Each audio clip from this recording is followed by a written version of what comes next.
எங்கதான் போவாரோ தெரியல. ஒரு ஓனர்ன்ற கடமுணர்ச்சியே இல்ல. நீ கேட்ட ஒவ்வொரு கேள்வி என்ன செருப்பால் அடிச்ச மாதிரி இருக்குடா. ஒரு வாரமா கடையில ஆளவே காணோம்.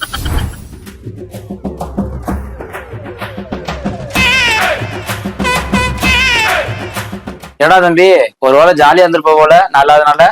ஆமா ஆமா, அப்படியே ஜாலியா இருக்கு விட்டுட்டாலும். டாய், நீ மைண்ட் வாசினாச்சு சத்தமா பேசிட்டு இருக்கடா. அவ்வளவு சத்தமாவா கேக்குது? ஆமாண்ணே, அதெல்லாம் விடுங்க. ரியான் ஸ்கூல் பேக் தூக்கிட்டு எங்கண்ணே போனீங்க? மாமா கோவம் வந்துருச்சு. ஏன்டா இது உனக்கு ஸ்கூல் பேக்கா? இந்த பேக்கை பத்தி எக்ஸ்பிளைன் பண்றேன், கொஞ்சம் கேளு. அதாவது தம்பி, இந்த பேக் எதுக்கு யூஸ் பண்றாங்கன்னா ரைடர்ஸ் தான் மெயினா யூஸ் பண்ணுவாங்க. எதுக்குன்னா நம்ம ரைடு போறதுக்கும் நம்ம கையில கேச்சஸ், கேமரா, வாலெட் இந்த மாதிரி இருக்கிறதெல்லாம் நம்ம எடுத்துட்டு போக யூஸ் பண்ணுவோம். இது வந்து டேங்க் பேக்கும் யூஸ் பண்ணிக்கலாம், நம்ம ஷோல்டர் பேக்கும் யூஸ் பண்ணிக்கலாம். அதுக்காக யூஸ் பண்றது. அதுக்காக தான் நான் அந்த பேக் எடுத்துட்டு போனேன். அதுக்காக அந்த பேக் யூஸ் பண்றேன். இனிமேட்டு கஸ்டமர்ட்ட கரெக்டா எக்ஸ்பிளைன் பண்ணுவியா? ஓகேண்ணே, அந்த ஸ்கூல் பேக் என்கிட்ட விட்டுருங்க. அந்த ஸ்கூல் பேக் எப்படி சேல் பண்றேன்னு மட்டும் பாருங்க. A few moments later.